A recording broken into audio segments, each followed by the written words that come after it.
It's hard to parse because you're seeing GM and Ford have these, strong earnings reports, huge moves in the stock.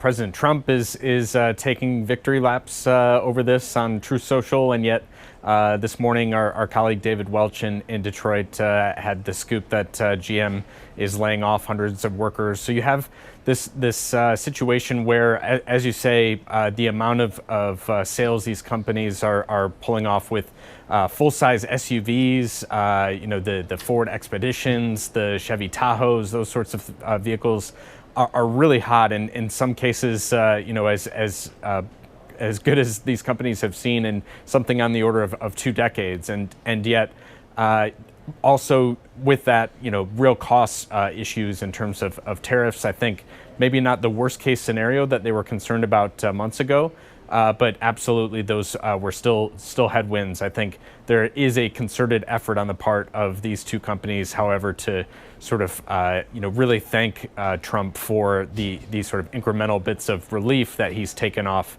from of the measures that were put in place earlier this year.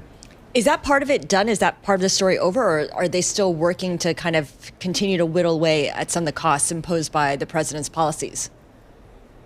I think it's still very much a live issue, and interestingly, some of the attempts to sort of curry favor with the White House seems to be around actually sort of applauding his move to put new tariffs in place on medium and heavy trucks. And the reason that they are appreciating that is because their rival, Stellantis, makes big Ram pickups down in Mexico. So it's a case of actually two players in Detroit kind of ganging up on the third and sort of praising Trump. And I think that was one of the interesting storylines out of last night's earnings, that Ford sees sort of some incremental opportunity to take advantage of the fact that one of their big competitors now faces much more of a tariff bill on those larger pickups that are made down in Mexico.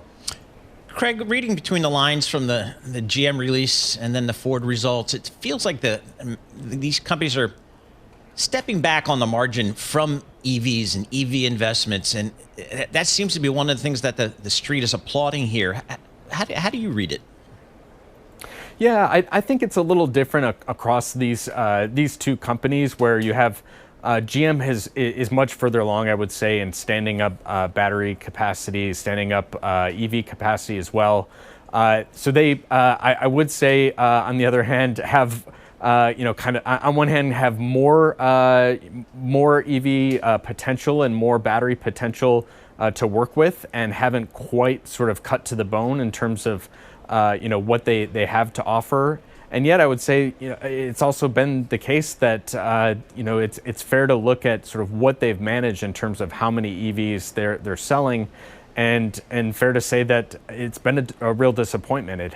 We've not seen the ramp up in demand that was hoped for, even in the times when we were able to take advantage of $7,500 federal tax credits. As we know, that those days are now gone, and so you're seeing GM cut back. I think Ford's cutting back sort of predated some of these policy changes, and it's more to do with the fact that they've just been losing so much money on that side of the business, and have a little bit less to work with in terms of progress in scaling up the business and bringing down costs thanks to that scale.